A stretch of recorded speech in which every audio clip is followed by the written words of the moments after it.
అందరికీ నమస్కారం.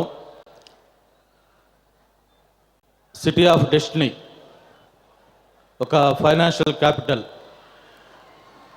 అందరికీ నచ్చే నగరం, అమెరికా ప్రభుత్వం చేత కూడా ఒక స్మార్ట్ సిటీగా గుర్తించబడి భారత ప్రభుత్వం కూడా ఏదైతే క్లీన్ గ్రీన్ సిటీలో ఆల్ ఇండియా లెవెల్లో 5th ప్లేస్ సంపాదించుకొని ఇటీవలనే ఐఎఫ్ఆర్ లాంటి ఒక ఇంటర్నేషనల్ ఈవెంట్ చేసి ప్రపంచ పట్టణంలోని ఒక ప్రత్యేకమైన గుర్తింపు తెచ్చుకున్న విశాఖ నగరంలో మరి ఏదైతే సినిమా పరిశ్రమ విశాఖ రావాలని కోరుకుంటున్నామో దానికి శ్రీకారం చుడుతూ మరి అడిగిన వెంటనే ఒప్పుకోలేదు అరవింద్ గారు. అయితే చాలా తర్జన భర్జన పడిన తర్వాత ఈ ఆడియో సెలబ్రేషన్ ఫంక్షన్ విశాఖలో పెట్టడానికి ఒప్పుకొని మరి విశాఖకి గుర్తింపించినందుకు ముందుగా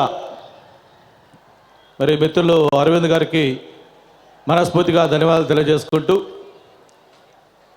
మరి ఈ కార్యక్రమానికి ముఖ్య అతిథిగా చేసిన అన్నయ్య చిరంజీవి గారు రావడంతో ఈ కార్యక్రమానికి మరింత నిండుదనం చేకూరింది.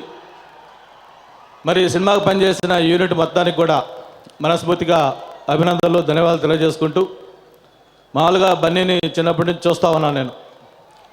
ఒక రకంగా చెప్పాలంటే తను ఒక్కొక్క చిత్రానికి ఎలా కావాలో అలా మలుచుకుంటూ వచ్చి ఈరోజు ఒక వెర్స్టైల్ ఆర్టిస్ట్గా తయారయ్యి మరి అందరి అంచనాలకి కూడా మించిపోతూ చిత్రానికి అభివృద్ధి చెందుతున్నందుకు మనస్ఫూర్తిగా అభినందన తెలియజేసుకుంటూ, అలాగే డైరెక్టర్ బోయపాటి గారి దగ్గర నుంచి చిత్రంలో యాక్ట్ చేసిన మిత్రులు శ్రీకాంత్ దగ్గర నుంచి ప్రతి ఒక్కరికి కూడా మనస్ఫూర్తిగా అభినందనలు, ధన్యవాదాలు. ఈ సినిమా సూపర్ డూపర్ హిట్ కావాలి, ఆ సినిమాలో పాట ఉన్నట్టుగా బ్లాక్ బస్టర్ లాగా కావాలి.